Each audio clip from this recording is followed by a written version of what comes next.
Bonjour à tous, je me présente, Rania, mère de 2 enfants, dont une qui devait rentrer à la maternelle cette année.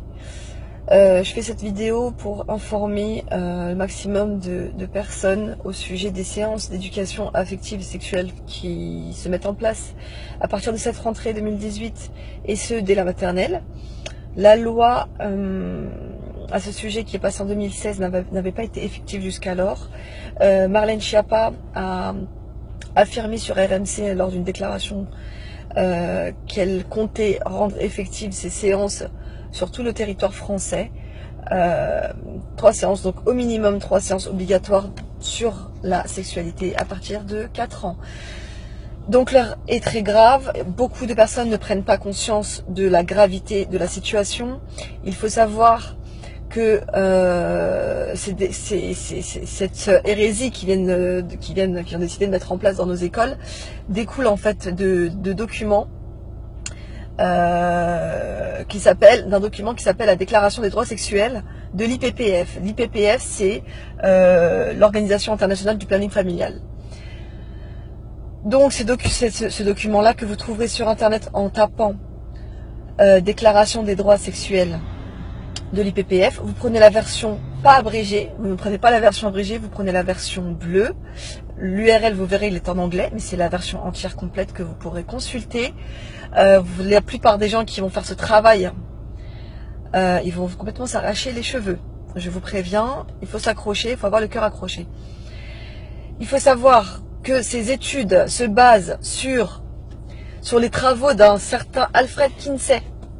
Alfred Kinsey, qui c'est, donc c'était un pédophile notoire qui violait des bébés, voilà, et qui a été considéré comme un scientifique. Donc il a été financé par Rockefeller pour ses études sur la sexualité avec des enfants. Donc il violait des petits bébés, des nourrissons, des enfants de tout âge. Puis ses copains aussi, hein, il leur fourguait un peu de la marchandise. Donc à chaque fois que l'enfant il hurlait de douleur ou qu'il s'évanouissait de douleur, et ben monsieur Kinsey écrivait sur son tableau scientifique, pseudo-scientifique, orgasme. D'accord? À partir de 0 ans, des bébés de quelques mois, il notait orgasme. Alors à un moment donné, est-ce que vous allez ouvrir les yeux, s'il vous plaît? Faites ce travail, arrêtez d'être cette paresse intellectuelle, elle va nous mener vers la fin d'une civilisation, vers la fin il faut se réveiller. Donc s'il vous plaît, faites ces recherches. Arrêtez de crier toujours aux fake news. Les fakes, c'est les gens qui ne savent pas, qui sont ignorants et qui disent tout le temps c'est des fake news. Parce que le site Hoax, Buckster, je sais pas quoi, a dit que c'était une fake news. Parce que les médias mainstream ont dit que c'était des fake news ou qu'il y avait des rumeurs sur les réseaux sociaux. Informez-vous par vous-même. Informez-vous par vous-même. Tous les documents sont disponibles. Donc la déclaration des droits sexuels de l'IPPF, vous le trouverez sur internet, d'accord? Ça a été relayé par l'UNESCO, c'est relayé par l'ONU, par l'OMS, d'accord? Vous recherchez standard pour l'éducation sexuelle en Europe. Donc ça émane de l'OMS, d'accord? Vous allez à partir de la page 38. Vous avez le programme par tranche d'âge. Ce qu'ils veulent apprendre à nos enfants, la masturbation infantile précoce. D'accord? Ils veulent informer nos enfants sur la sexualité, les différentes orientations sexuelles, les identités de genre. Enfin bref, c'est pas normal. On ne parle pas de sexualité à des enfants. Les gens qui me disent « Ah mais c'est pas grave, on est ouvert, il faut qu'ils soient au courant, il faut qu'ils apprennent leur cas. » Arrêtez vos conneries, d'accord? Les professionnels de l'enfance, ils se dressent contre ça.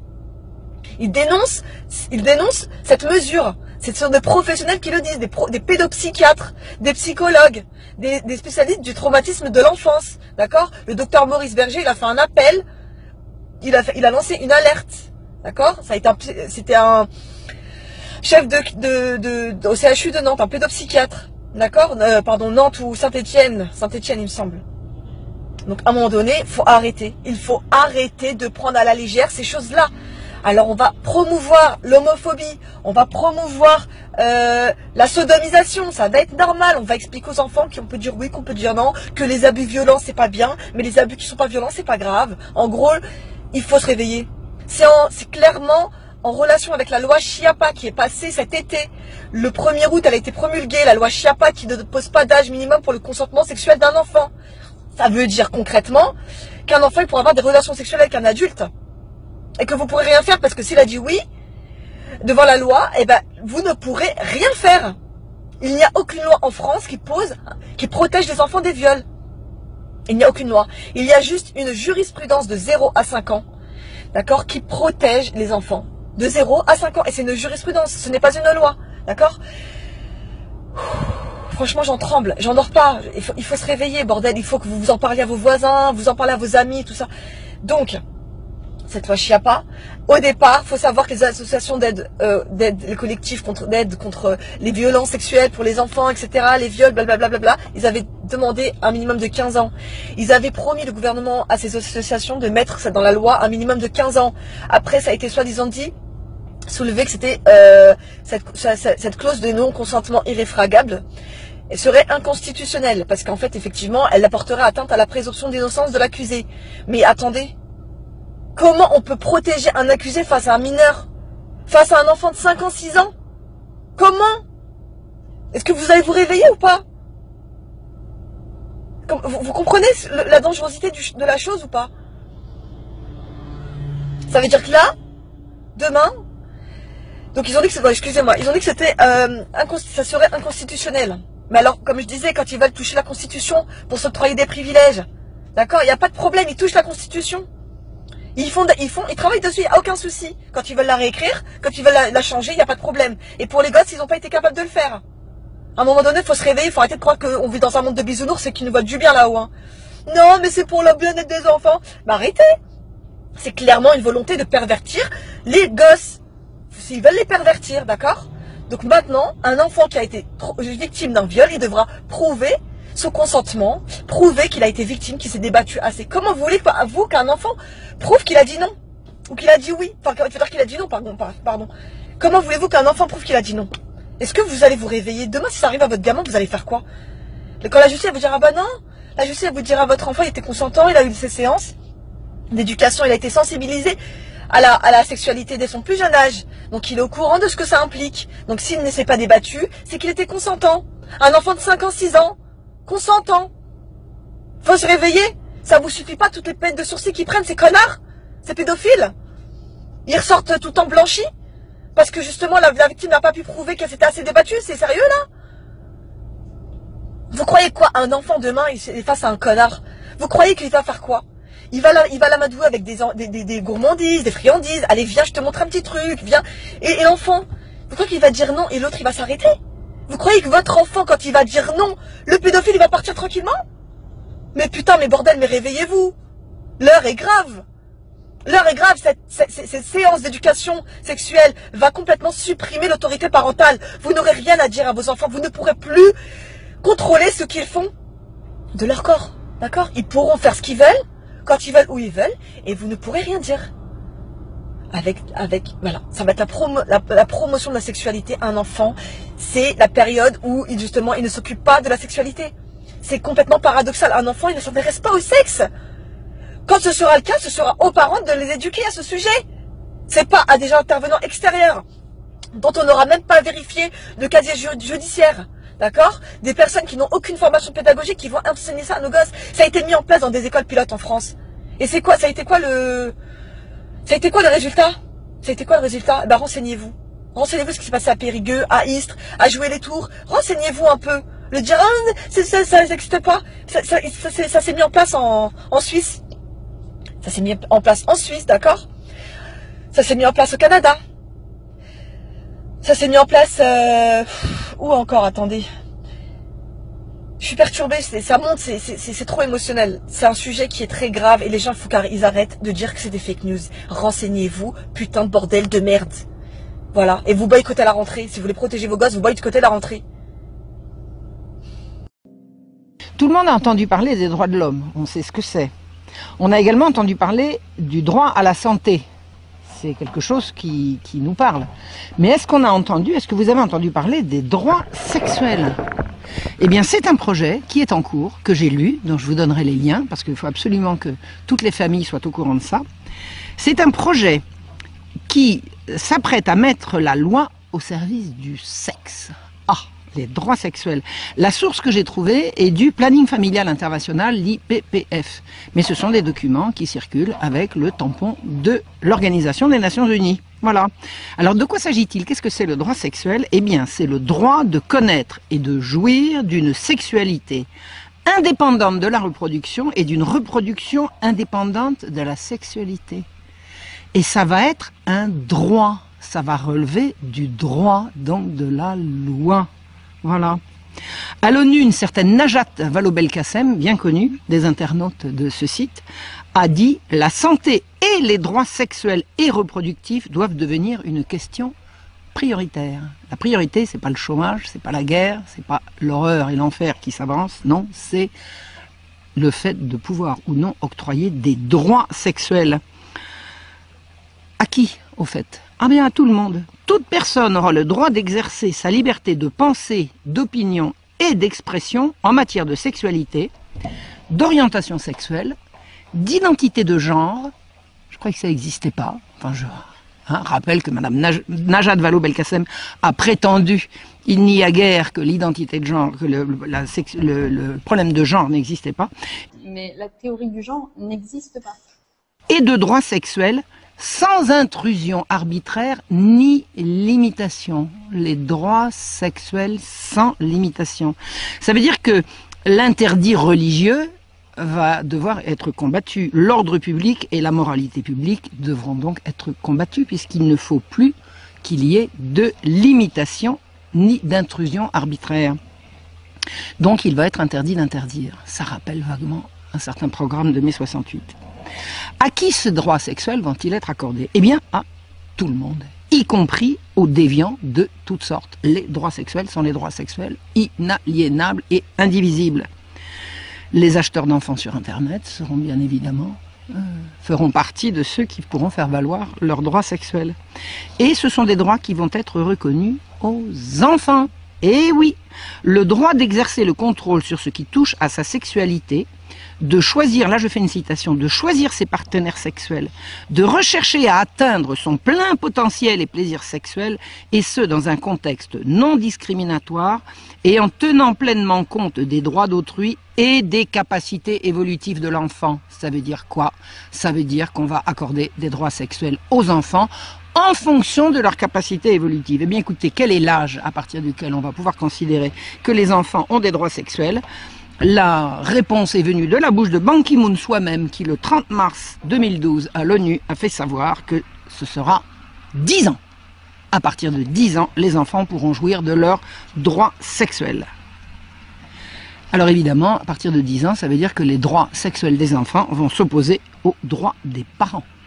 Écoutez bien ce qu'affirme le planning familial rédacteur de cette horreur. Les législations qui restreignent l'accès des jeunes aux services de santé sexuelle et procréative, c'est devenu de la santé. Et même celles qui prévoient un consentement obligatoire des parents ou du conjoint doivent être abrogées ou rester inappliquées.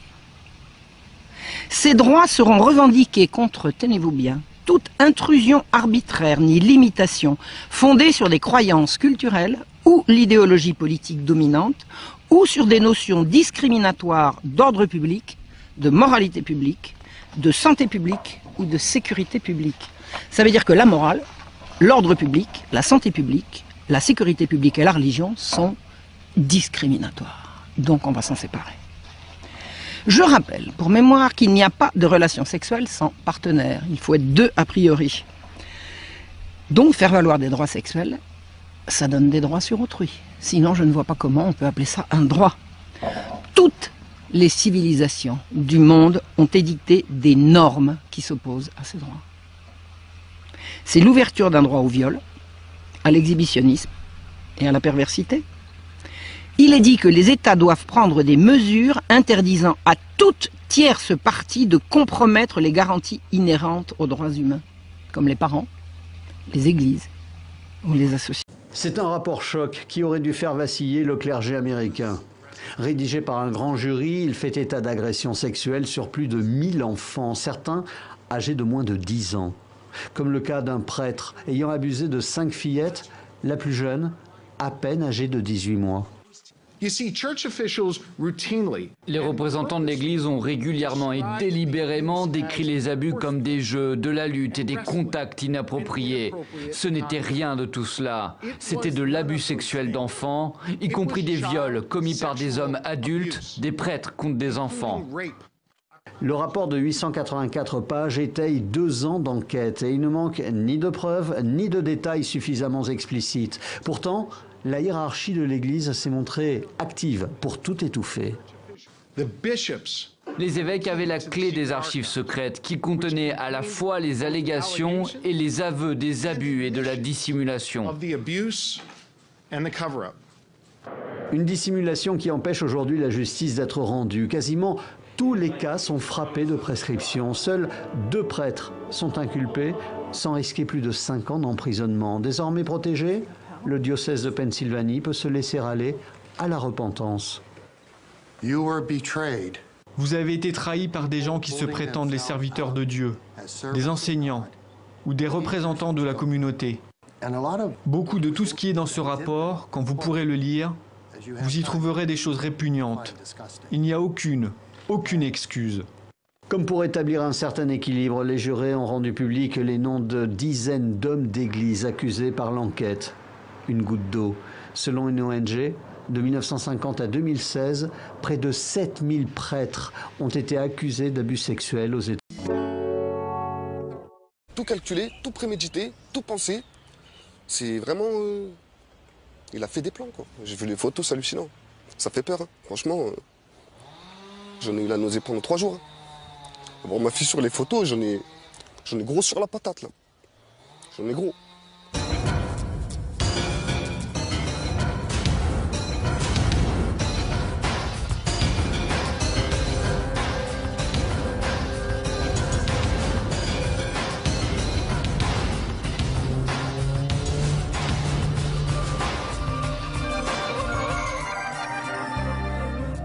Bonsoir, cet homme en colère que l'on vient d'entendre, c'est le père d'une des victimes du directeur de l'école de Villefontaine en Isère, accusé d'agression sexuelle sur au moins 66 enfants, un enseignant qui avait été condamné en 2008, mais qui était resté en poste. Ce soir, Complément d'enquête se penche sur des secrets bien gardés à l'éducation nationale, mais aussi au sein de l'Église catholique, notamment à Lyon, où le cardinal Barbarin est accusé de négligence. Il fait l'objet de plaintes pour non-dénonciation de crimes. On va essayer de comprendre comment ces 2 institutions, l'école et l'Église, ont trop souvent fermé les yeux, et encore récemment. Et puis on ira aussi ce soir en Allemagne, découvrir des campagnes de prévention choc contre la pédophilie, campagne inimaginable en France. Pour parler de tout ça, de ces sujets sensibles, nous sommes venus nous installer ici au ministère de l'Éducation nationale. Tout à l'heure, on demandera à la ministre Najat Vallaud-Belkacem de s'expliquer sur 3 affaires récentes. Dans les 3 cas, des enseignants condamnés par la justice, mais pas éloignés des enfants, ni même sanctionnés. Il y a par exemple ce prof de maths de l'Essonne, réintégré à l'unanimité d'une commission alors qu'il venait de purger 1 an de prison en Angleterre. Prof pédophile, la loi du silence, c'est une enquête de Jean-Carl Lambert, Fedora Marianne Green, Mathieu Régnier et Vincent Buchy.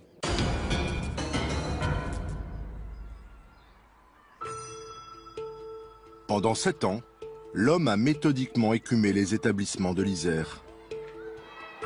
Un prédateur qui s'est longtemps caché au sein même de l'école de la République. Durant l'année scolaire 2011-2012, Romain Farina est instituteur et directeur d'école à Saint-Clair-de-la-Tour. Comme toujours, il enseigne à une classe de CP et comme toujours, il met en place ce qu'il appelle des ateliers du goût. Tout volet fermé, l'homme procède en fait à un rituel sordide. Il crée en fait une ambiance pour éveiller les sens des enfants, donc il faisait en sorte que ça soit sombre. Il avait aménagé sa classe différemment pour se retrouver dans un petit coin protégé d'un bureau pour prendre les enfants de ce côté-là. Ils avaient les yeux bandés. Enfin, moi, ma fille, elle avait les yeux bandés. Il fallait qu'elle essaie de deviner ce qu'elle avait dans la bouche avec la langue, qu'elle prenne le temps, qu'elle prenne son temps pour essayer de deviner les goûts, tout ça. Bon, on n'a jamais deviné, hein, n'est-ce pas? Romain Farina, 45 ans, aurait abusé d'enfants de 6 à 7 ans dans sa propre classe. Dans ces moments-là, Caché derrière un paravent et une couverture, il prend même des photos de lui avec ses victimes. Pour les besoins de l'enquête, les parents ont dû voir certaines de ces images. C'est tout calculé, tout prémédité, tout pensé. C'est vraiment... Il a fait des plans, quoi. Le mec, il a établi son plan. Il a mis ses plans, ses objectifs. Il a fait ce qu'il fallait faire pour les atteindre, quoi. J'ai vu les photos, c'est hallucinant. Ça fait peur, hein. Franchement. J'en ai eu la nausée pendant 3 jours. Hein. Bon, ma fille sur les photos, j'en ai gros sur la patate, là. J'en ai gros. En mars 2015, 2 élèves bravent l'interdit du maître. Ils quittent leur place et se glissent derrière le paravent. Ils voient tout, ils parlent, et Romain Farina est enfin arrêté. L'homme reconnaît partiellement les faits. Son stratagème aurait duré au moins 7 ans, dans au moins 4 écoles. Il aurait fait plusieurs dizaines de victimes. C'est un carnage complet. Ce qui s'est passé, c'est atroce. Il y a des familles entières qui sont détruites. C'est un quartier complet qui est ébranlé et on n'a aucune réponse. Stupeur à l'éducation nationale. Personne ne savait que 7 ans plus tôt, l'instituteur avait été condamné à 6 mois de prison avec sursis pour détention d'images pédopornographiques. Sous pression, les ministres concernés débarquent dans l'Isère et font une annonce sur le thème « Plus jamais ça ».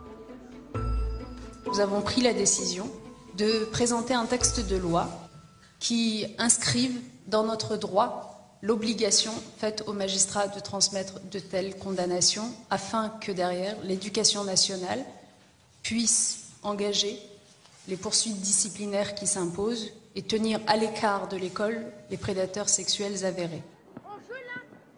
Un an plus tard, Sébastien se demande toujours comment un tel ratage a-t-il pu se produire. Je suis condamné pour un défaut de permis de conduire, admettons. La prochaine fois que je me fais contrôler à conduire, ils savent déjà que j'étais condamné. Alors comment se fait-il qu'un bonhomme qui est condamné pour pédopornographie continue à exercer? Vous voyez ce que je veux dire? Depuis l'interpellation du directeur d'école, le jeune père de famille se heurte au silence de l'institution. Plus de 60 plaintes ont été déposées et les parents des petites victimes ont appris à se serrer les coudes face à une école visiblement désemparée dès les premières heures du drame. Je ne l'ai pas appris de la bouche de l'école, je l'ai appris par les médias.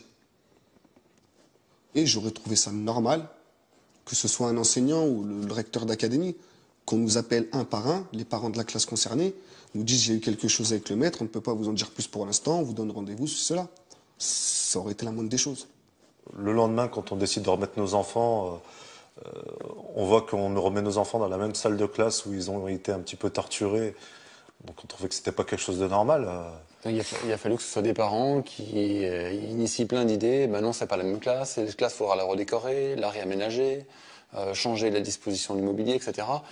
On a compris qu'ils n'ont jamais été préparés à ce genre de situation et qu'on a l'impression qu'ils découvraient le problème de la pédophilie à Villefontaine.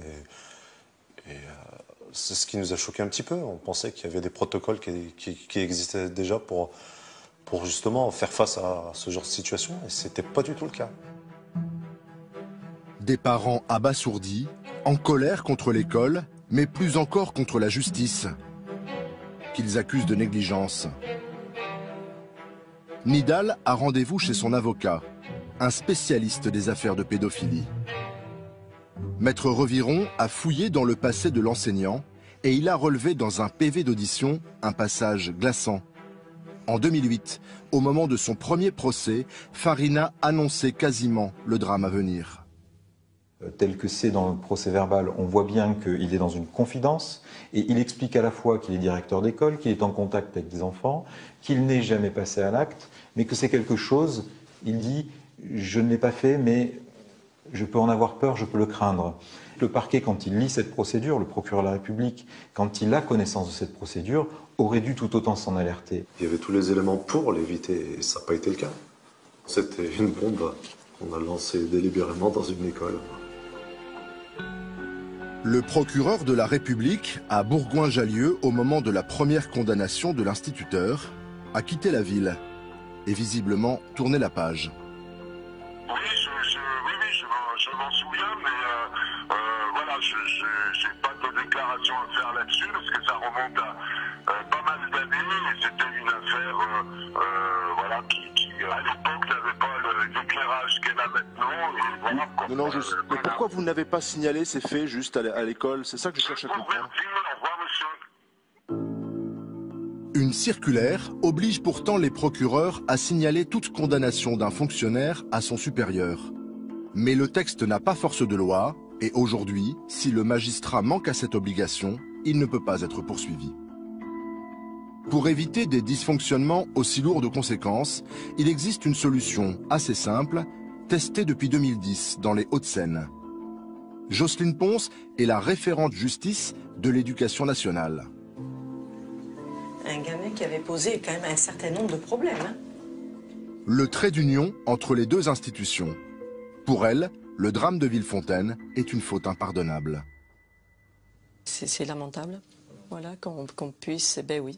Mais c'est quoi, ces deux grosses machines qui ont eu du mal à se parler pendant longtemps? Qu'est-ce qui était le fond du problème? Vous savez, on est en train de parler de la liaison entre la justice et l'éducation nationale. Mais vous pouvez prendre toutes les instances, hein. Chacun travaille dans son coin, et c'est bien dommage parce qu'on aurait pu éviter tout cela. C'est certain, c'est certain. Hein. Il n'y a aucun problème là-dessus. Il y a eu des ratés. Bah, ouais. Bien sûr. Jocelyne Ponce assure à plein temps la liaison entre la justice et les 800 établissements scolaires du département. Son bureau jouxte le tribunal de Nanterre, où régulièrement, l'ancienne proviseure de lycée vient partager des informations avec la procureure en charge des mineurs. Quand on a un placement en garde à vue d'un personnel enseignant pour des faits à caractère sexuel, c'est important que Jocelyne Ponce puisse voilà, nous faire retour sur le dossier, par exemple, administratif de la personne concernée. Ça vient colorer le dossier, ça vient apporter des précisions supplémentaires que les fonctionnaires de police n'ont pas en leur possession. Et à l'inverse, vous allez demander à Mme Gandré le suivi, on va dire, de ce qui se passe. Tout à fait, tout à fait. Elle me tiendra au courant de la mise en examen, de la mise sous contrôle judiciaire et de tout ce qui a été décidé dans l'immédiat par le juge. Et vous en faites quoi de ces informations? Moi, je les transmets tout de suite à nos autorités. Hein, c'est quoi, l'inspecteur d'académie? L'inspecteur d'académie, le recteur, et ça monte au ministère tout de suite. Ce système d'alerte sera bientôt étendu à d'autres départements. Mais même quand elle est avertie, l'école ne prend pas toujours la mesure du danger. En février dernier, nouveau scandale, dans l'Essonne. Aux abords de ce parking, un homme de 55 ans aurait abusé d'un jeune adolescent. Les policiers ont retrouvé des images de la scène dans son portable et l'homme reconnaît en partie les faits. Aujourd'hui sous les verrous, il était professeur de mathématiques dans ce collège de Villemoisson-sur-Orge.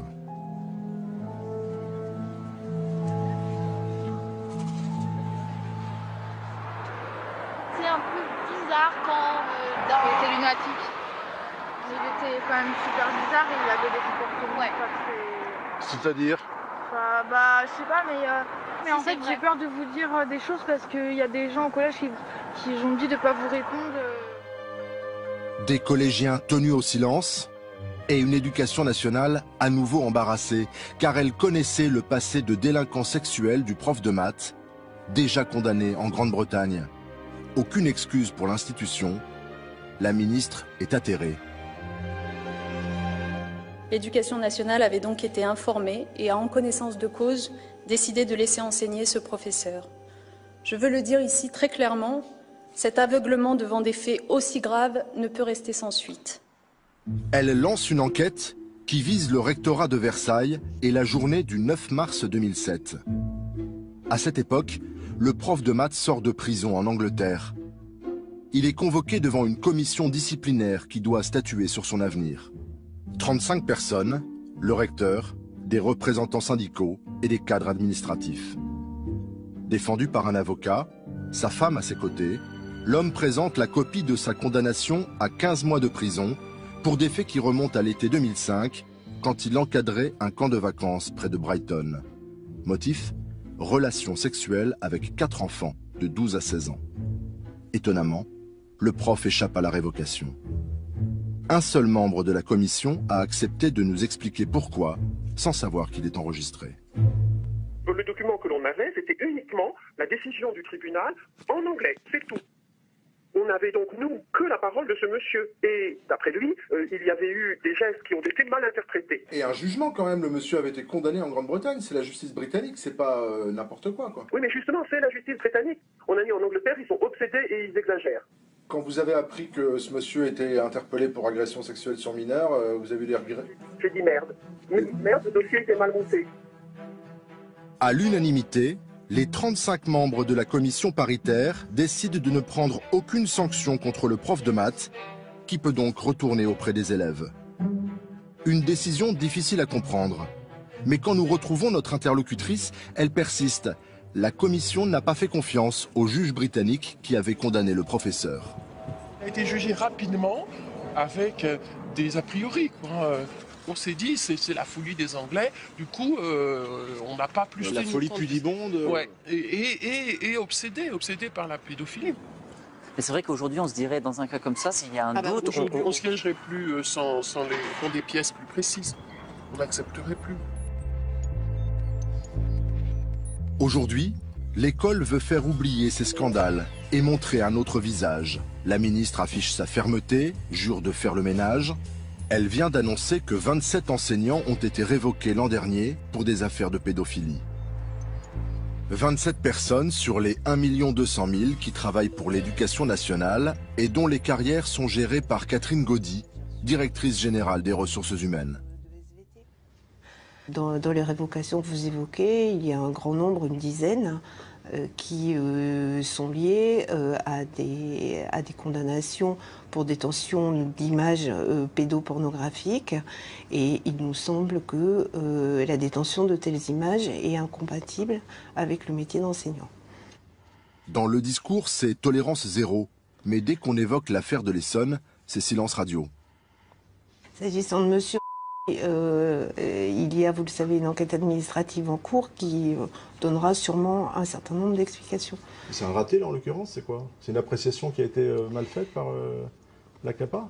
C'est l'enquête administrative qui déterminera comment a été prise la décision et qui se prononcera sur la nature des dysfonctionnements. Je peux pas en présumer.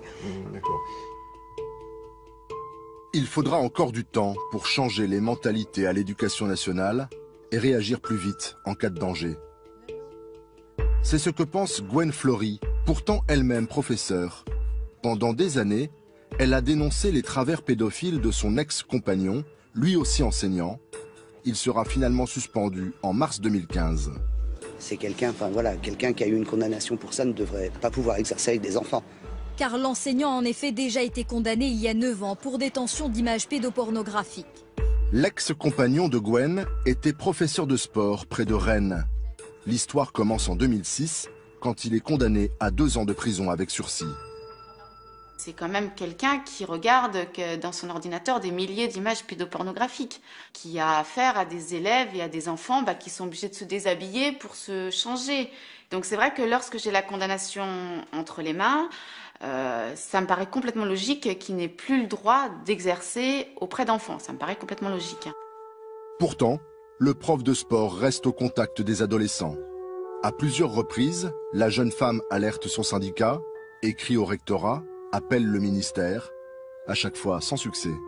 On frappe à des portes et les portes, elles nous sont fermées au nez directement. Combien de fois on m'a dit, madame, ne vous plaignez pas, il a été condamné. Il a été condamné. Bon, voilà, il n'y a pas d'interdiction d'exercer auprès d'enfants. Donc voilà, il a été condamné déjà lourdement à 2 ans de prison avec sursis. Arrêtez de vous plaindre. Mais quand l'affaire de Villefontaine et des ateliers du goût éclate, Gwen décide de s'adresser à une association de parents d'élèves. Cette fois-ci, on l'écoute et le dossier part directement au cabinet de la ministre. Le résultat ne se fait pas attendre. Vous avez envoyé à quelle heure le message concernant l'affaire du professeur d'Orgères à votre référent? À 12 h à peu près, à midi, lorsqu'on a reçu au courrier. Et donc immédiatement, nous avons scanné et envoyé à notre référent du ministère. Et à 21 h, le directeur de cabinet m'a appelé pour me dire que la personne a été suspendue. Mais pour Madame Marty, c'est la peur d'un nouveau scandale qui a fait réagir aussi vite l'éducation nationale.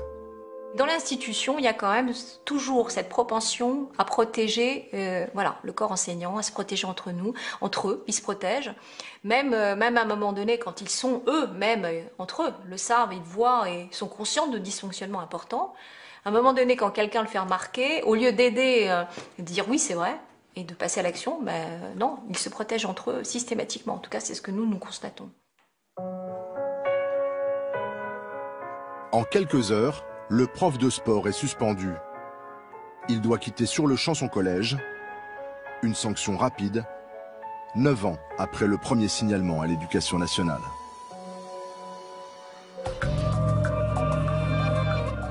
Et voilà pour cette enquête signée Jean-Carl Lambert et Fedora Marianne Green. On se retrouve ici dans le bureau de la ministre de l'Éducation nationale avec vous, Najat Vallaud-Belkacem. Bonsoir. Bonsoir. On a beaucoup de questions à vous poser après ce reportage qu'on vient de voir ensemble. D'abord, peut-être répondre aux parents de Villefontaine, l'affaire la plus terrible, celle des 66 enfants abusés, parents qui l'ont appris par la presse et qui se plaignent dans le reportage d'un manque d'accompagnement de l'Éducation nationale.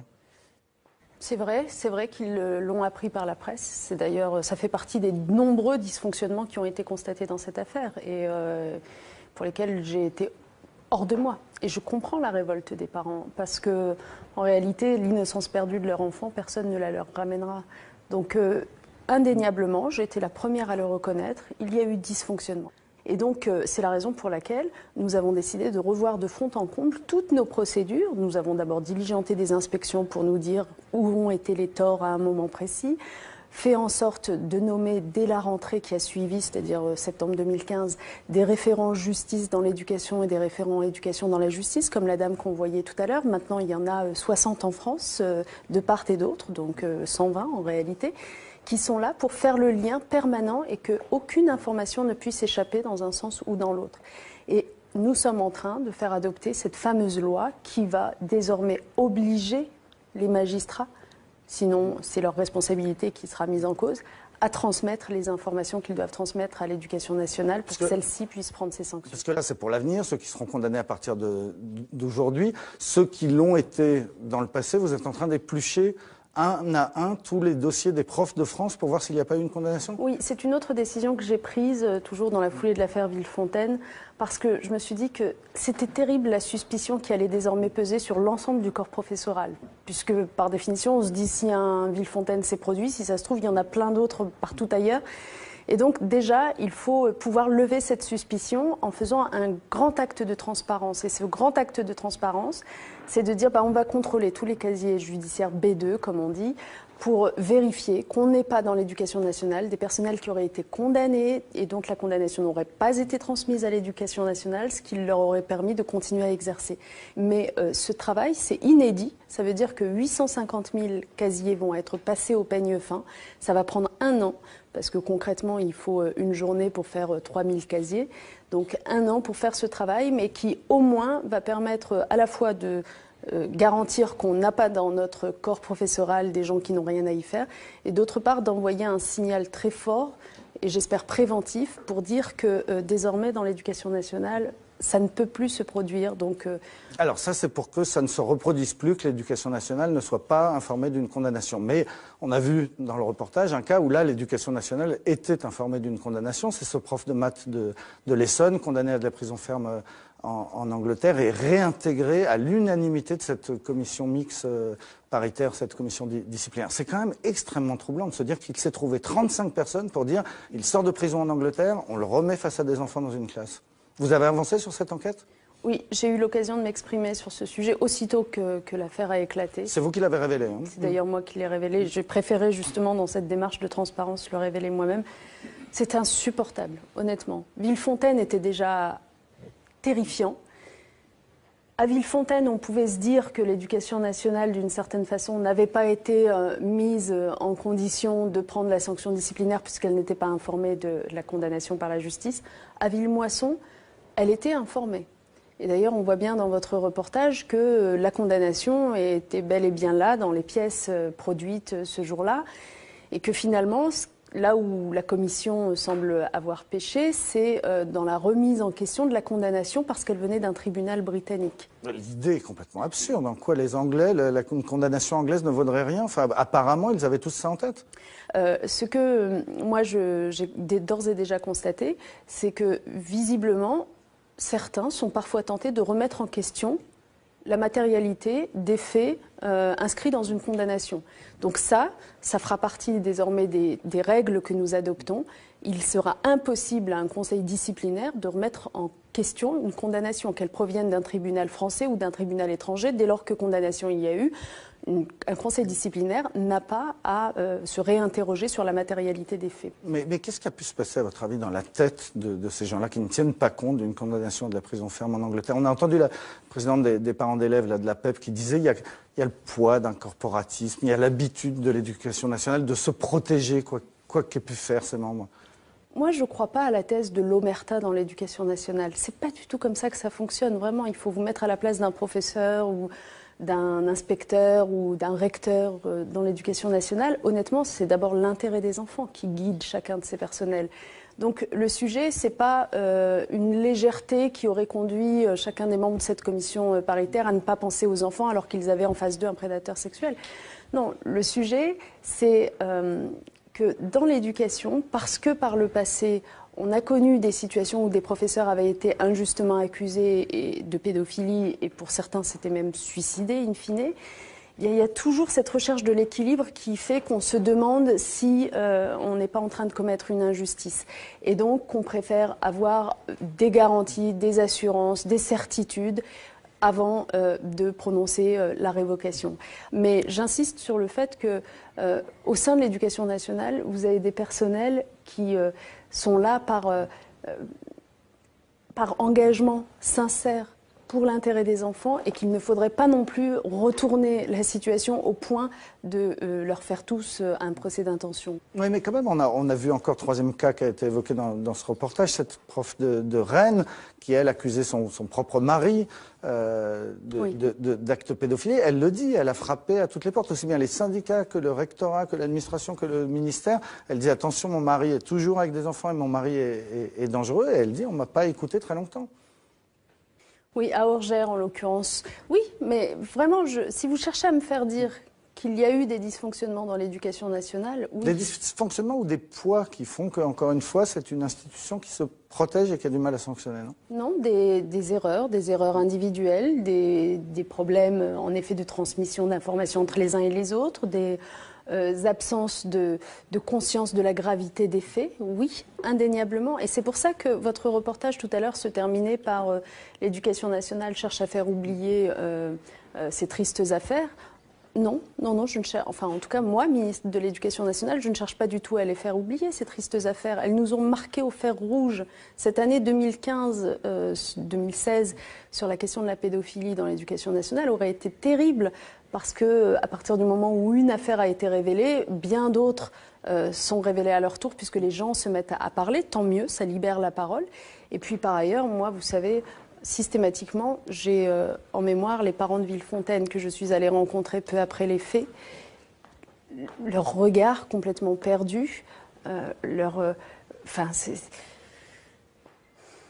ils étaient dans un état, honnêtement, à la fois très digne et en même temps comme si leur monde venait de s'écrouler, comme si l'institution dans laquelle, par excellence, ils faisaient le plus confiance, soudain venait de leur prouver que, ben non, c'était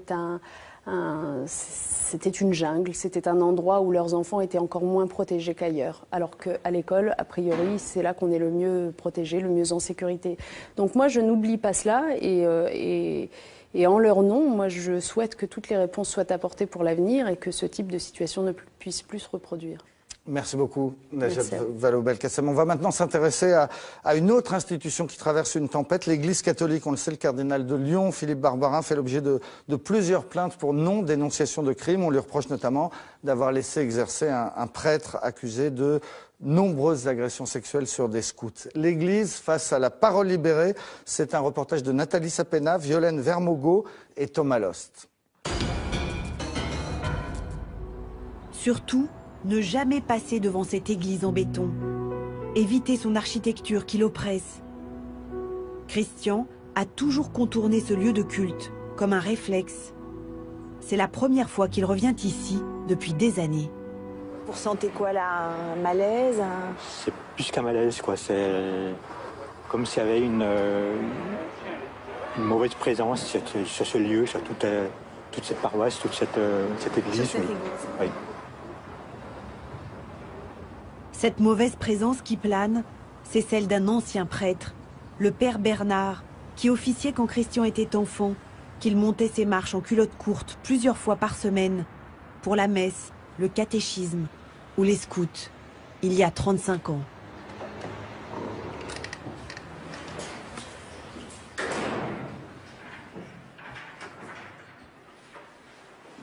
Je me rappelle comme c'était hier, il y a un escalier qui monte derrière, qui me donne dans d'autres pièces au-dessus de l'église. Et c'est là où il faisait tous ses abus. Il m'a embrassé, caressé, m'avoir obligé à le caresser aussi, oui. Une fois qu'il avait fait ce qu'il avait à faire, il redescendait, il ouvrait cette porte. Il donnait directement sur l'église pour aller dire sa messe à 18h. Je me demandais comment un prêtre pouvait dire sa messe après tout ce qu'il avait fait. Et prêcher la bonne parole, donner la communion, même confesser. Christian dit avoir été abusé par le père Prénat de 1976 à 1983, la plupart du temps dans l'église, comme l'auraient été des dizaines d'autres scouts à l'époque.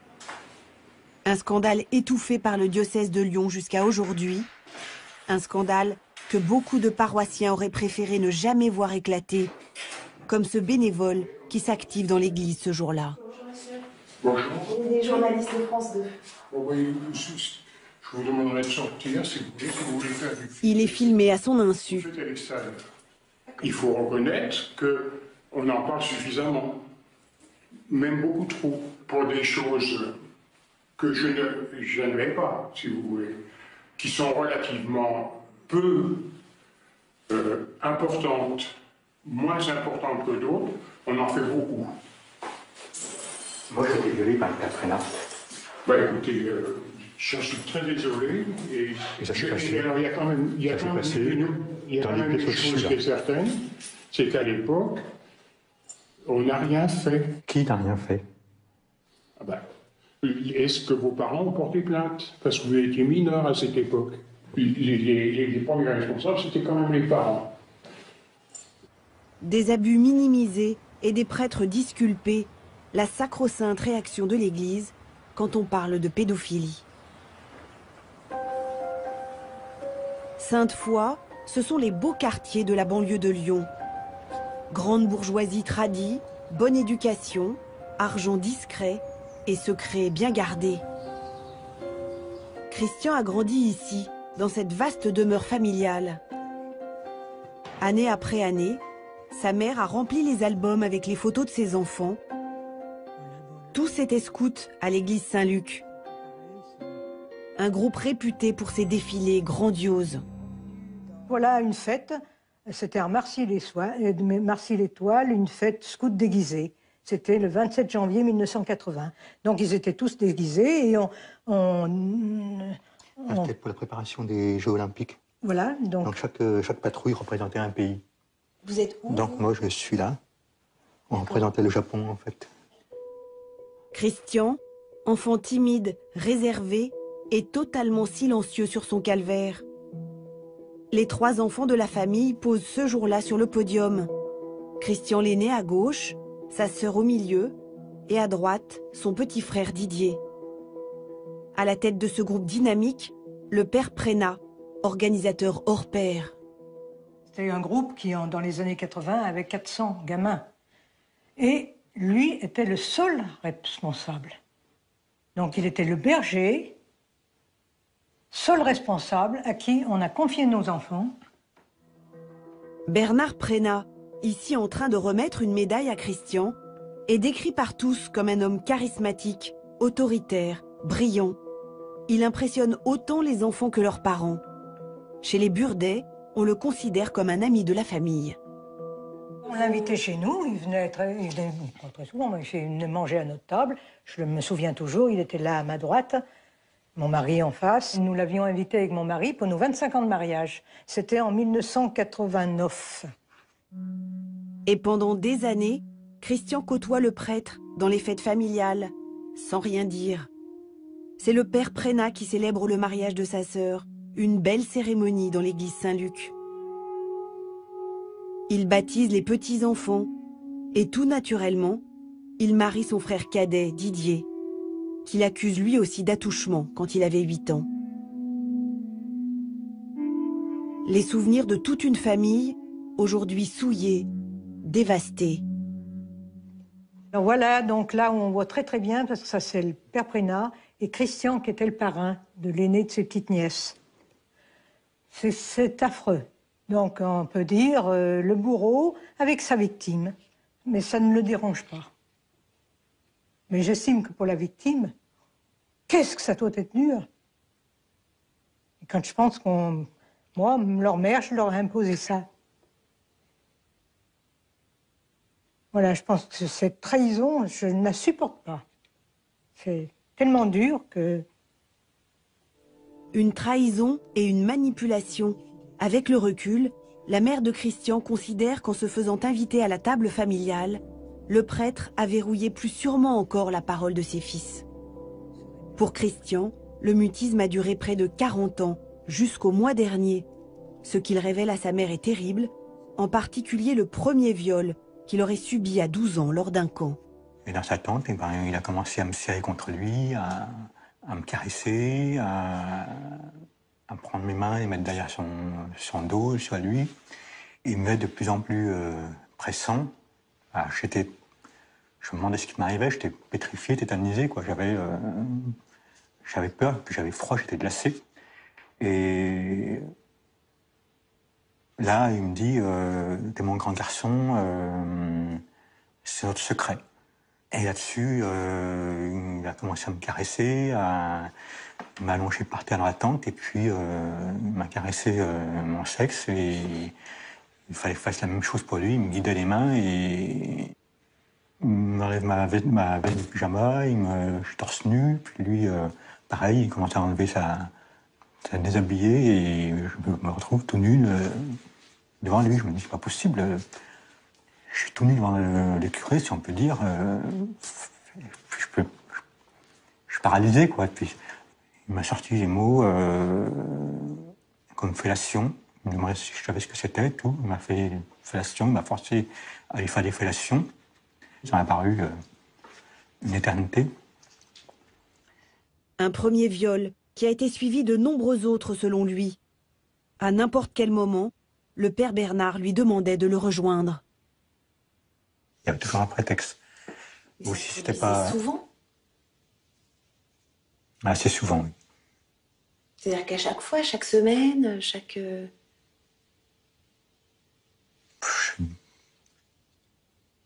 Aujourd'hui, il y a des choses que je ne me rappelle plus, mais je pourrais dire presque chaque semaine, oui.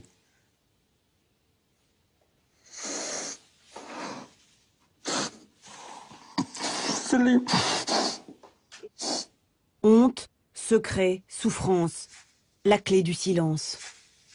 Si j'avais parlé, on m'aurait dit, t'es un gros menteur. T'es un prêtre qui était tellement adoré, tellement adulé. Les faits sont prescrits, mais Christian a été entendu par la police.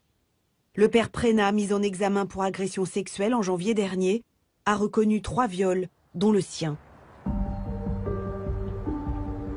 Christian a trouvé le courage de dénoncer son calvaire grâce à une toute jeune association, La Parole Libérée. Comment tu vas?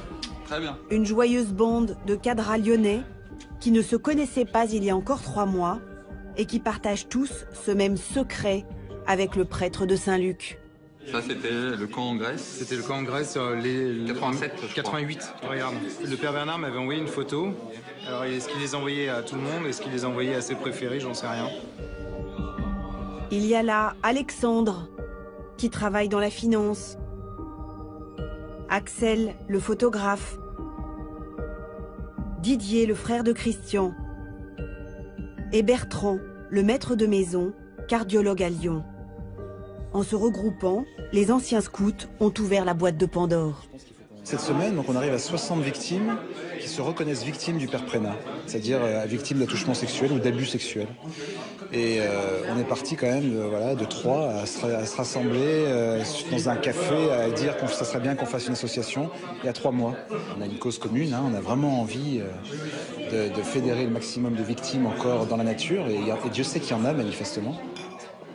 Celui qui a tout déclenché, c'est Alexandre, le premier à avoir porté plainte. Il vit toujours à Lyon, la ville de son enfance. À 41 ans, ce père de 5 enfants catholiques pratiquants n'a jamais oublié l'angoisse de ses camps scouts.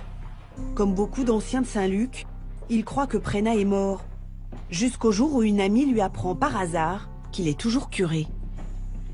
Je commence à le googliser, à voir, et puis en fait je vois qu'il est partout dans la presse, avec des enfants, des photos d'enfants qui partent en colonie de vacances, dans la presse locale évidemment. Et puis en fait, donc finalement, il est encore auprès d'enfants comme il y a une vingtaine d'années, et manifestement rien n'a bougé puisqu'il n'a jamais été inquiété. En 2014, Alexandre alerte le diocèse, multiplie les mails, il est même reçu par le cardinal Barbarin. L'archevêque de Lyon est le supérieur de Prénat, alors âgé de 68 ans. Le cardinal Barbarin écoute Alexandre, mais c'est tout. La seule action du diocèse consiste à organiser une surprenante rencontre entre Alexandre et le père Prénat. On n'est resté que sur des discussions de la période des scouts. Dans ces discussions, il avoue qu'il a violenté sexuellement des enfants, et qu'il parle du nombre dans sa vie. Et j'ai eu un tilt où je me dis, mais en fait, on n'est pas quelques cas, mais en fait, finalement, on est dans finalement un prédateur en série, puisqu'en fait, dans cette discussion, je sens bien qu'en fait, j'étais pas la seule petite tête blonde à être son chouchou. Nous avons clos la discussion, et là, c'est vrai que c'est très difficile à comprendre, parce qu'une fois que vous avez quand même pris 20 ans en pleine figure, et vous imaginez d'autres enfants, etc. On s'est levé, on s'est pris par la main et on a prié un Joyeux vous Salve Marie et un Notre Père, comme si de rien n'était, en tout cas pour clôturer cette discussion qui avait été riche. Un Autre Père entre la victime et son agresseur. Pour le diocèse, la question est réglée. Et le père Prénat continue sa mission pastorale. Insupportable pour Alexandre, qui finit par saisir la justice en mai 2015. À ce moment-là, le prêtre officie paisiblement dans une petite paroisse à 1 heure de Lyon, le Coteau. Toujours au contact des enfants. Messe, communion, catéchisme à l'école catholique d'à côté. Il crée même le patronage Claire Jeunesse, un centre aéré confessionnel dont il vante les mérites dans une réunion publique enregistrée en 2014. Puisqu'on en est aux enfants, on continue à dire que le patronage Claire Jeunesse, qui a bien fonctionné cet été au mois de juillet avec une bonne quarantaine d'enfants, eh bien, va continuer les mercredis. Comme à Saint-Luc, ses sermons impressionnent, sa prestance séduit. Et à la sortie de la messe, les paroissiens font preuve d'une grande compréhension envers leur ancien curé. Ça nous ramène au problème humain de chaque être humain, en face de sa propre difficulté. Je pense pas être meilleur que le père Prénat, ni pire. et je pense que dans... Peut-être un peu moins pire quand même, non? C'est quand même... Si vous voulez, moi je pars d'un principe qu'il y a un problème pathologique derrière. Moi je vais à l'église, je viens pour prier le Seigneur. Moi, ce qui se passe dans l'église, je m'en fiche. Les prêtres, c'est les prêtres, c'est que les hommes. Et puis, ma foi, on porte tous notre croix. Donc, voilà. Vous lui en voulez au père Prénat? Je ne saurais pas vous le dire. Alors, je dirais à tout péché miséricorde, si c'est il y a 25 ans ou 30 ans. Allez, je dis à tout péché miséricorde. Le prêtre qui lui a succédé refuse de nous parler. Ordre du diocèse. Non, mais moi, j'ai dit que je ne réponds pas. D'accord, monsieur. Et ça passe où? Dites-nous. Ça va passer sur France 2, l'émission Complément d'enquête. Merci. Et vous pensez pas qu'il faut parler de cette affaire, mon père? Les paroissiens du Coteau n'ont jamais soupçonné son passé. Pourtant, l'abbé Prénat a déjà reconnu ses penchants pédophiles depuis longtemps. Vincent avait 10 ans quand il l'a croisé. Je me dis, tellement petit, tellement facile de manipuler, c'est un peu dégueulasse, quoi. En 1998, le prêtre a même écrit une lettre d'aveu au père de Vincent, sans détailler ses actes. Âgé de 27 ans à cette époque, le jeune homme, terrassé par une dépression, venait de tout révéler à ses parents. Je comprends tout le mal que j'ai fait à Vincent et à sa famille. À l'époque, je ne me rendais pas compte de ce que je faisais et de la portée de mes actes. Je ne méritais pas la confiance qu'on m'accordait. Je regrette et je vous demande sincèrement pardon. J'ai pas donné suite, c'était en 98 et j'aurais pu porter plainte, je n'étais pas prescrit à l'époque. Entre ce que mon père m'a dit et ce que lui me disait, j'ai vraiment cru qu'il n'était plus au contact d'enfants. Et là, j'en veux du coup aux personnes qui l'ont protégé, qui l'ont pas protégé de lui-même justement, alors qu'il dit qu'il est malade, il le cache pas. Mais l'abbé assure aussi ne plus avoir touché un enfant après 1991, date à laquelle il a dû quitter la paroisse Saint-Luc et le groupe scout après des plaintes de parents.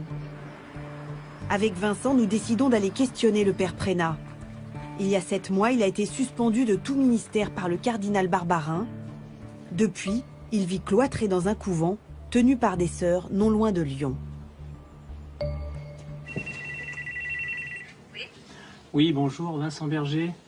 J'ai un courrier de Bernard Prénat qui demande à me voir. Nous tournons en caméra cachée. Vous voulez voir le père? Oui. Vincent a apporté un petit mot pour le prêtre. Ah d'accord, mais si vous voulez le donner personnellement, c'est mieux. On va se voir. Ouais. Attendez, je vais prendre le courrier après.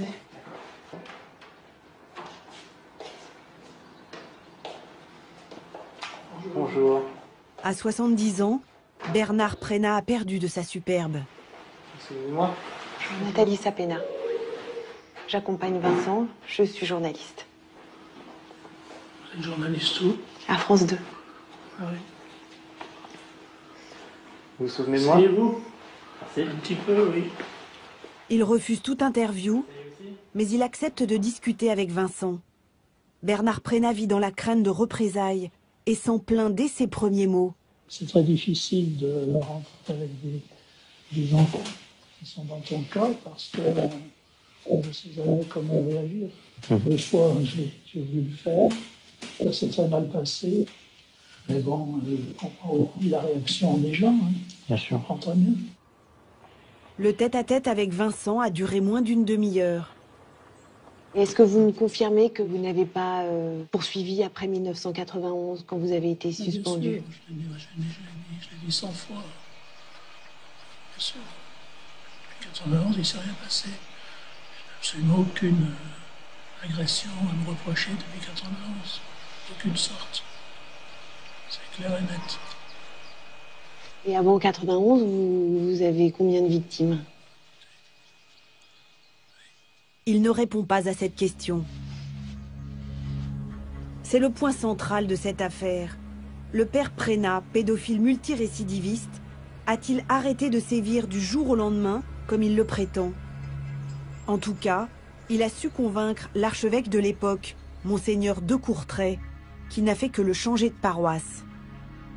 3 prélats se sont succédés jusqu'au cardinal Barbarin, et tous ont suivi la même ligne de conduite. Ne pas saisir la justice et continuer à confier des paroisses au père Prénat. Voilà pourquoi les anciens scouts ont porté plainte pour non-information d'agression sexuelle contre le cardinal Barbarin, à la tête du diocèse de Lyon depuis 17 ans.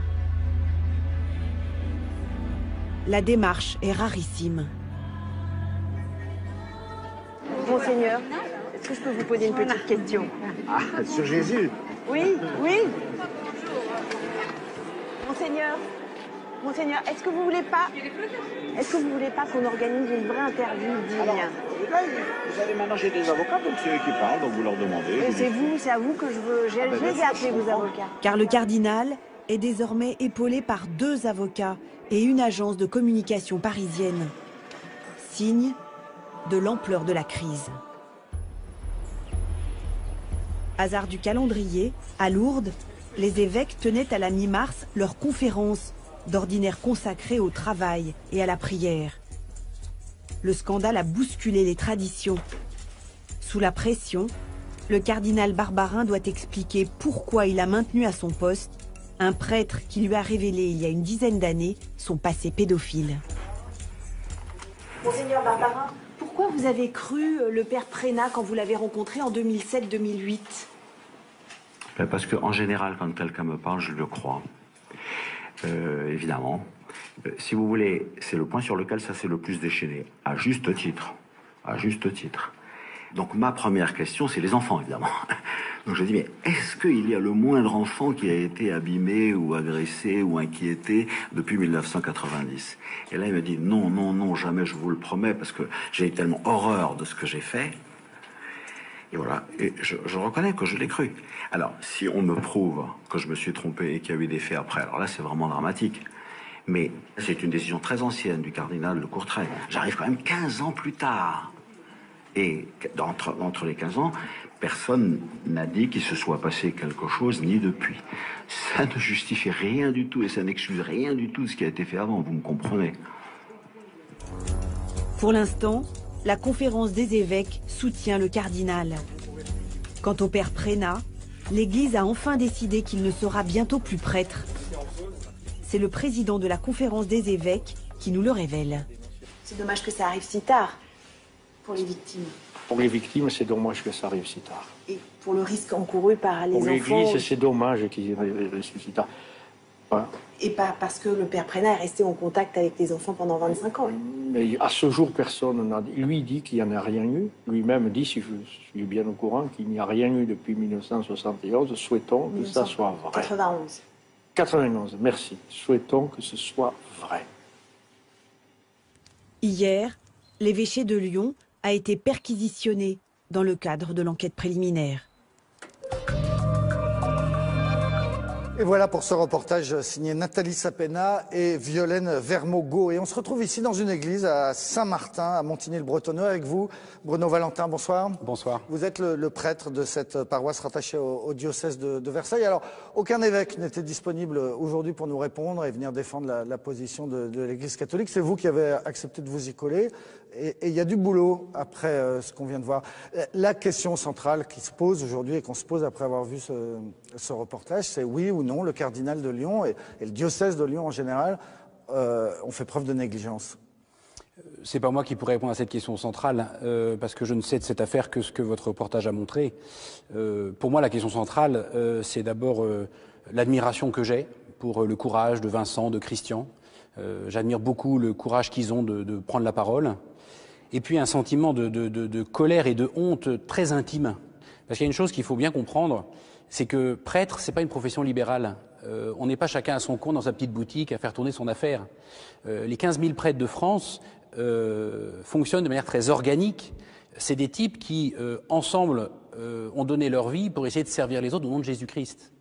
Et quand un confrère, même un seul, fait ce qu'on voit dans le reportage, on se sent tous salis. Ce qui fait que moi, j'ai un sentiment de colère, de honte. Et pour moi, la question centrale, c'est qu'est-ce qu'on fait avec tout ça maintenant? Oui, mais ces 15 000 types dont vous parlez, ces 15 000 prêtres qui sont effectivement indirectement éclaboussés par le scandale, est-ce qu'ils ne s'interrogent pas? Est-ce que vous ne vous interrogez pas sur ce délai si long entre les faits et le moment où l'Église commence à s'interroger? C'est-à-dire, il se passe 25 ans. Et bien sûr qu'on s'interroge et qu'on constate, puisqu'on le paye aujourd'hui, à quel point, dans le passé, un certain nombre de ces histoires ont été mal gérées par des réflexes corporatistes. C'est intéressant d'ailleurs parce qu'on les retrouve un peu les mêmes réflexes dans l'éducation nationale, dans votre premier reportage, par le choix du silence, par le choix de préserver les réputations, l'institution. Bien sûr que ces histoires ont été très mal gérées par le passé et qu'aujourd'hui on paye, ça fait mal et il faut payer parce que la vérité fait mal, mais il faut que la vérité sorte. Alors, par le passé, vous nous dites effectivement, c'est ce que dit le cardinal de Barbarin, il y a des décisions qui ont été prises par son prédécesseur, même par le prédécesseur de son prédécesseur. Il arrive longtemps après les faits, mais ensuite éclatent d'autres affaires beaucoup plus récentes. Ce haut fonctionnaire du ministère de l'Intérieur qui se plaint d'un autre prêtre, c'est quand même beaucoup plus récent. Il dit avoir alerté le cardinal Barbarin et le cardinal a laissé ce prêtre à la tête d'une paroisse. Là, on n'est pas par le passé, on est il y a quelques années. Enfin, de ce que j'ai lu, de ce que j'ai entendu comme vous, je crois que le cardinal Barbarin est irréprochable quant aux faits qui ont eu lieu du temps de sa responsabilité, comme tous les évêques de France, parce que depuis 15 ans, un effort considérable est fait, grâce en particulier à l'impulsion courageuse de Benoît XVI, qui dans cette affaire sauve notre honneur vraiment, pour que l'Église soit perçue comme une maison sûre.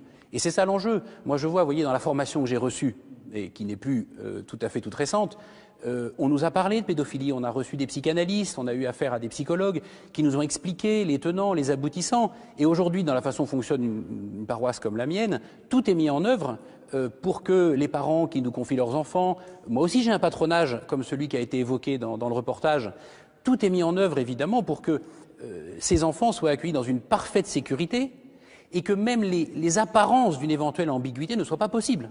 Et ça, c'est des pratiques qui aujourd'hui sont généralisées. Oui, mais alors vous nous dites, bon, pardon, mais ce prêtre, encore une fois, accusé par un haut fonctionnaire du ministère de l'Intérieur, c'est récent. Il y a encore une autre affaire, c'est un prêtre condamné dans l'Aveyron, puis muté dans le diocèse de Lyon.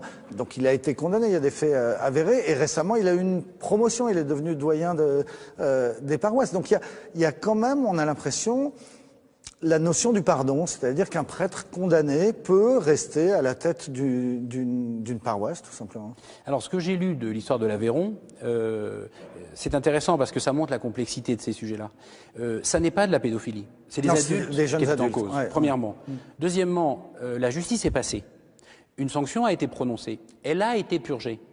Et le cardinal Barbarin a même consulté le juge d'application des peines pour savoir s'il lui semblait pertinent de lui redonner une mission. Le vrai débat, c'est de savoir si l'Église ne doit pas faire plus que la justice, si elle n'a pas une responsabilité morale qui l'oblige à faire plus, et c'est ce que Monseigneur Pontier annonce s'agissant du Père Prénat. Avant ou après connaître les décisions de la justice, cet homme sera reconduit à l'état laïque. Reconduit à l'état laïque, pour parler français, ça veut dire viré. Ça veut dire viré du sacerdoce. Et donc ça veut dire que, par exemple, il ne sera plus dans un couvent ou qu'il n'aura plus de revenus, ou alors l'Église va tout de même l'aider à subvenir à ses besoins. Ah non, ça veut dire qu'il ne sera plus d'aucune manière considéré comme un prêtre.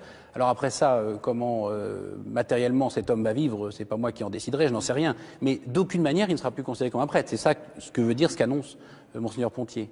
Un dernier mot, dans le reportage de Nathalie Sapena, il y a une scène qui est quand même aussi assez troublante. C'est ces paroissiens interrogés à la sortie de l'église et qui sont dans le déni, qui disent mais il faut pas trop embêter le pauvre père Péra. C'est quand même très troublant, non ? Et ça me trouble profondément, comme la réaction de cette syndicaliste dans le premier reportage qui dit que au fond la condamnation était anglaise, donc c'est pas si grave. Ils ont tort. On ne doit pas avoir peur de la vérité parce que, comme dit Jésus dans l'Évangile, c'est la vérité qui rend libre. Et la première chose que les institutions ont à faire, c'est de se taire et d'écouter. Les victimes ont droit à la parole. Et aujourd'hui, moi, je dis à ceux qui auraient encore dans le cœur les blessures de tels épisodes, mais parlez. Si c'est dans le cadre de l'Église que vous avez subi ça, allez voir vos évêques, exprimez-vous. N'ayez pas peur de la vérité parce que l'Église n'a rien à craindre de la vérité. Merci beaucoup, Père Bruno Valentin de la paroisse Saint-Martin de Montigny-le Bretonneux.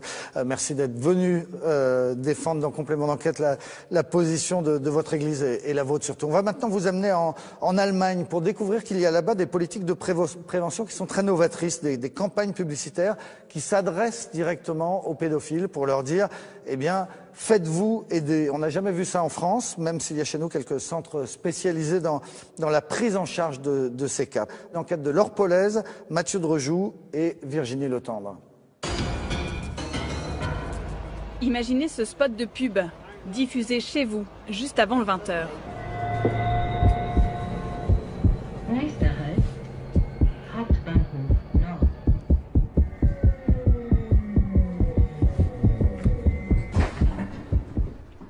vous aimez les enfants plus que ce qu'il faudrait, nous pouvons vous aider.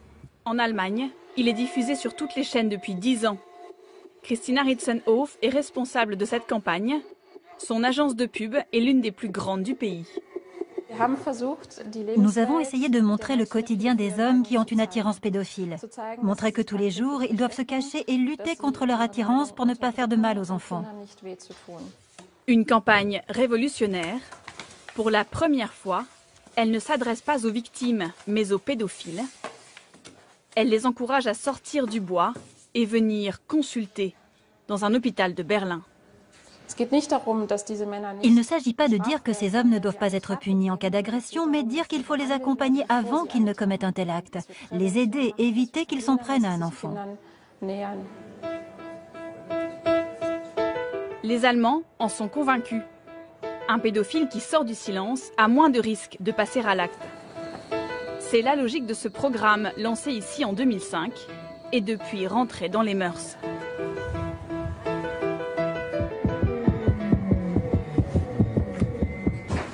Je trouve ça très bien, vraiment. Et s'adresser ainsi ouvertement aux pédophiles? Bah c'est pas un problème, c'est plutôt bien. C'est vrai que c'est tabou, mais en même temps, ça se passe tous les jours.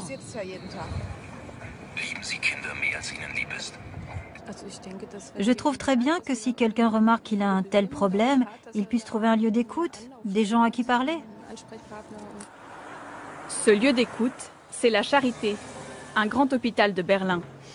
Ah, justement, en ce moment, il y a un groupe en cours.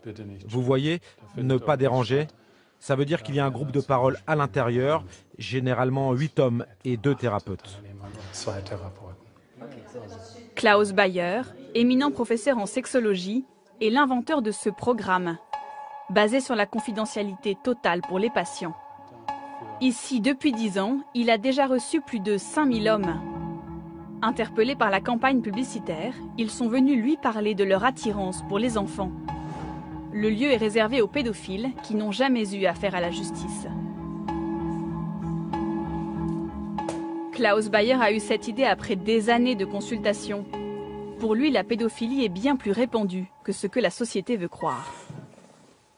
Il y a des pédophiles dans toutes les professions, dans toutes les couches sociales, et ce n'est pas une question de niveau intellectuel. Et dans quelle proportion? On considère, d'après les données recueillies ici, en Allemagne, que la pédophilie concerne un homme sur 100, 1%. Et vous pensez que les chiffres sont les mêmes en France? Je ne vois pas pourquoi la pédophilie serait un problème allemand, vous savez. Et alors, est-ce qu'un pédophile peut ne plus être pédophile? La pédophilie ne peut pas disparaître. Mais ça ne veut pas dire que nous ne pouvons rien faire. Nous pouvons aider ces personnes en leur donnant les moyens de contrôler durablement leur comportement. Ces hommes auront toujours ces fantasmes, mais sans les mettre en pratique. Et ça semble marcher. Les risques d'agression diminuent. Une première étude a été réalisée sur 53 patients. Plus de 90% d'entre eux seraient restés abstinents. Un programme controversé, mais soutenu par les plus hautes autorités allemandes. En 2008, Brigitte Zypries était ministre de la Justice. C'est elle la première qui a versé de l'argent public pour aider les pédophiles, 250 000 €. Vous savez, depuis le début du programme, en tout, ce sont 5 258 hommes qui se sont inscrits et 954 qui ont suivi la thérapie de bout en bout. Ce sont des chiffres considérables. On peut penser qu'on a peut-être empêché plus d'1 millier d'agressions. C'est un succès incontestable. Un ministre de la Justice qui finance l'écoute des pédophiles pour éviter d'avoir à les punir. En France, on en est très loin.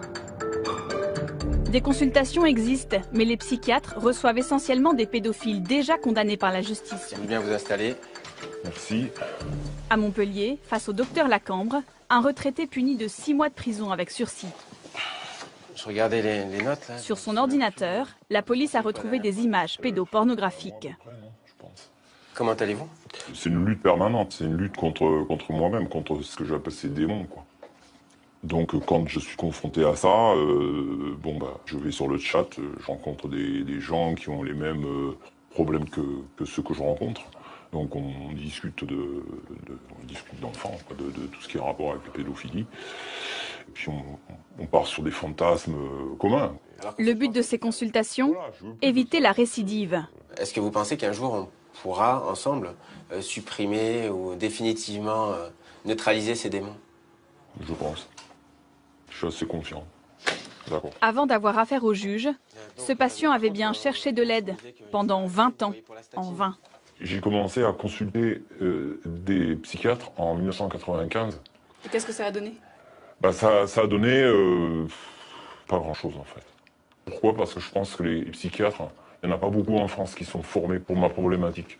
On est loin des campagnes de pub qui sont passées à la télé en Allemagne. Alors, faites-vous aider, dites-le. On est à des années-lumière de ce qui peut être proposé en Europe, dans différents pays. Je dis bien des années-lumière du côté de la prévention, mais c'est le regard même que porte la société auprès de ces personnes. Pour le docteur Lacambre, beaucoup de drames pourraient être évités. En France, un pédophile doit trop souvent passer à l'acte avant de voir un bon médecin.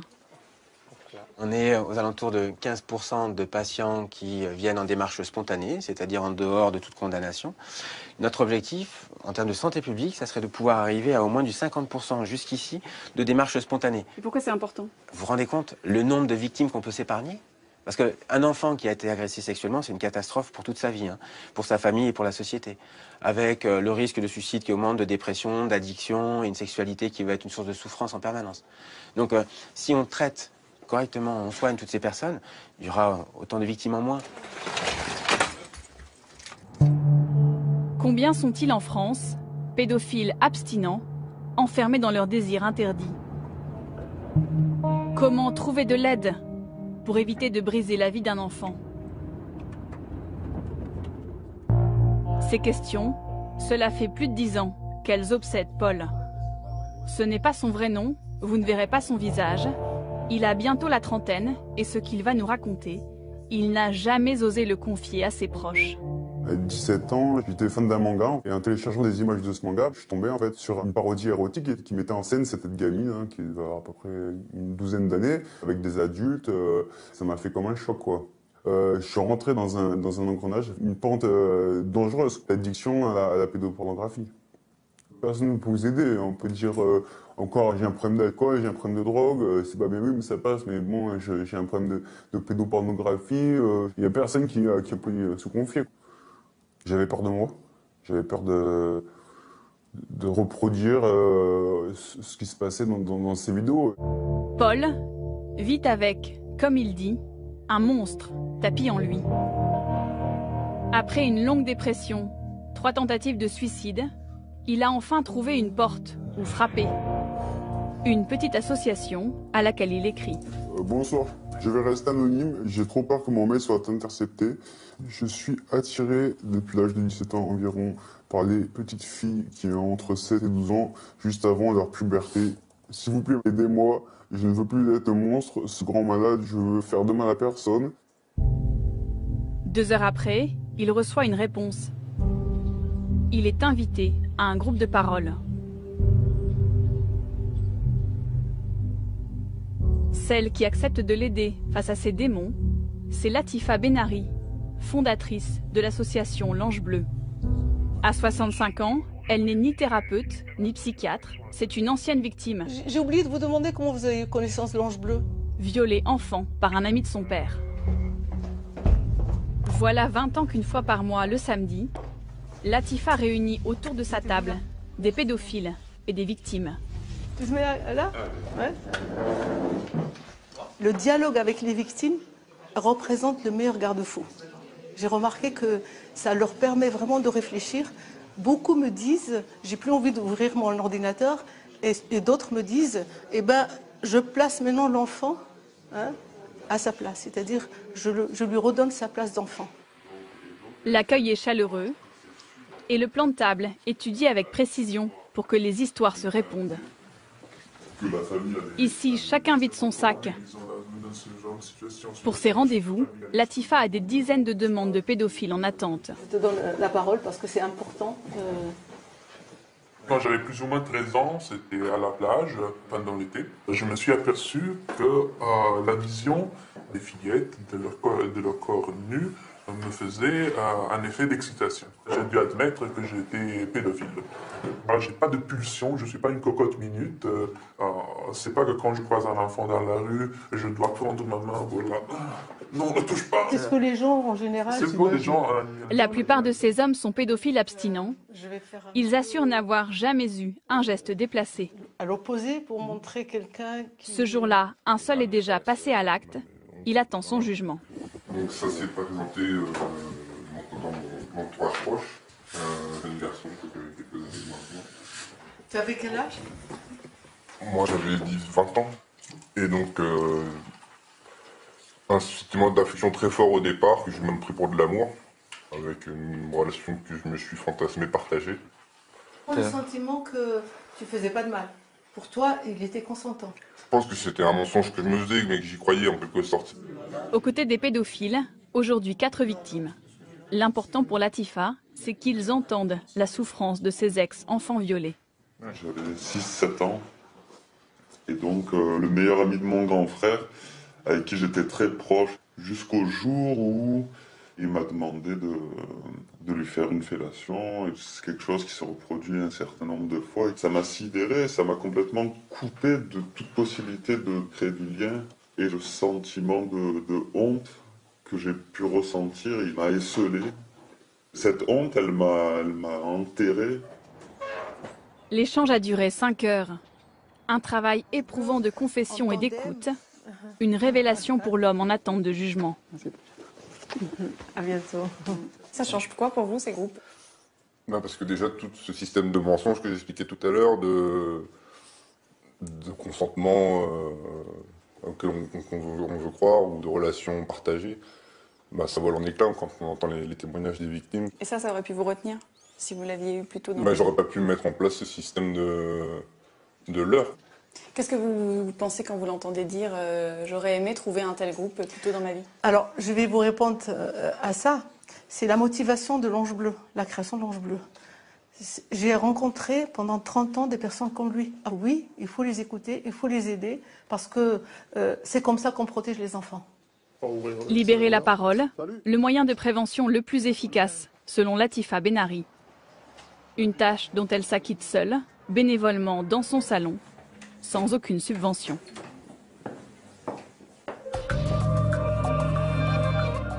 Et voilà pour cette enquête signée Laure Polaise et Mathieu Dréjouet. On se retrouve ici dans les locaux à Paris de la Ligue pour la santé mentale avec le docteur Roland Coutenceau.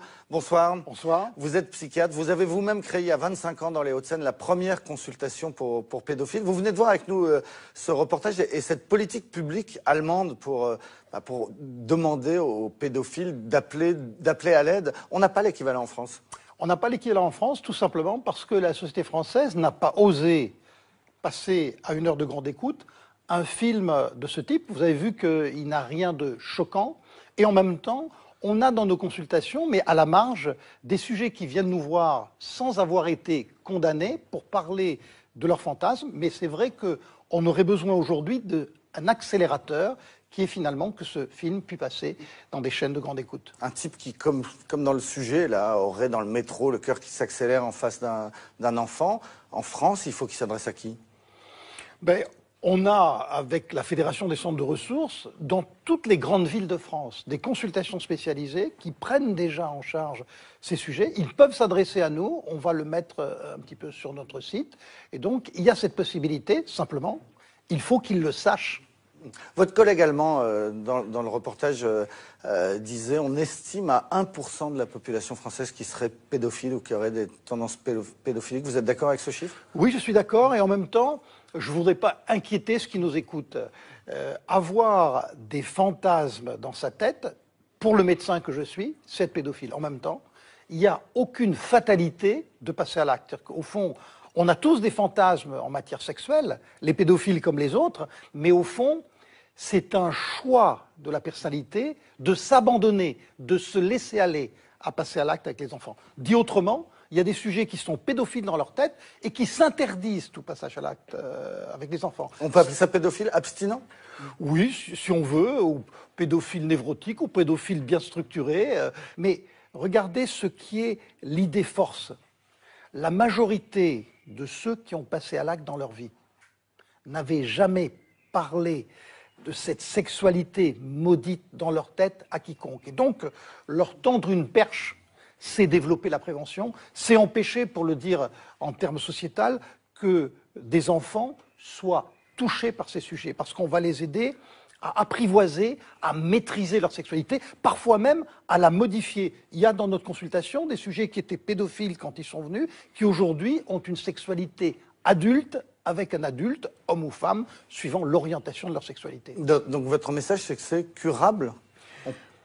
C'est apprivoisable, c'est maîtrisable. Il n'y a pas de fatalité au passage à l'acte. Ça, c'est le premier message. Et le deuxième est encore plus intéressant, c'est qu'il y a des pédophiles qui étaient exclusivement attirés par les enfants, qui, au fond, ont maturé, ont évolué, si bien qu'aujourd'hui, ils ont la capacité d'avoir une sexualité consentie, bien évidemment, avec un adulte, dans certains cas, tout à fait. Mais il y a l'idée qui revient souvent qu'un pédophile va toujours récidiver. Je parle de ceux qui sont passés à l'acte, de ceux qui ont fait des choses graves, qui sont allés en prison. Les jurés, par exemple, dans les cours d'assises, ont toujours ça dans un coin de la tête. Quand il ressortira de prison, il recommencera. C'est vrai ou pas? Là aussi, non, c'est pas vrai. C'est-à-dire qu'au fond, sur 100 sujets là qui ont passé à l'acte, il y en a plus de 80% qui ne récidiveront pas. Pourquoi? Parce que c'est une peine, parce que ça marque leur famille, parce que c'est une honte sociale d'être condamné pour un acte pédophilique.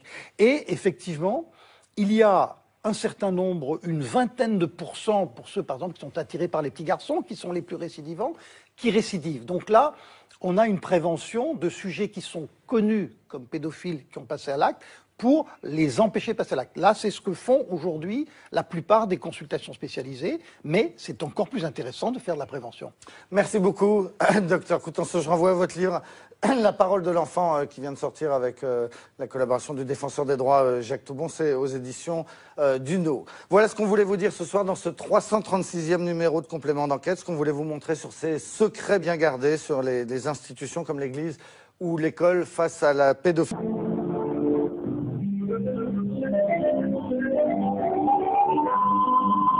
Maranatha, voici les lanceurs d'alerte.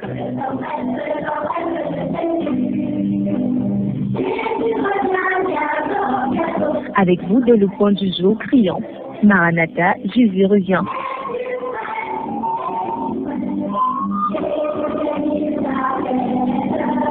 Maranatha, c'est votre émission de renouvellement spirituel.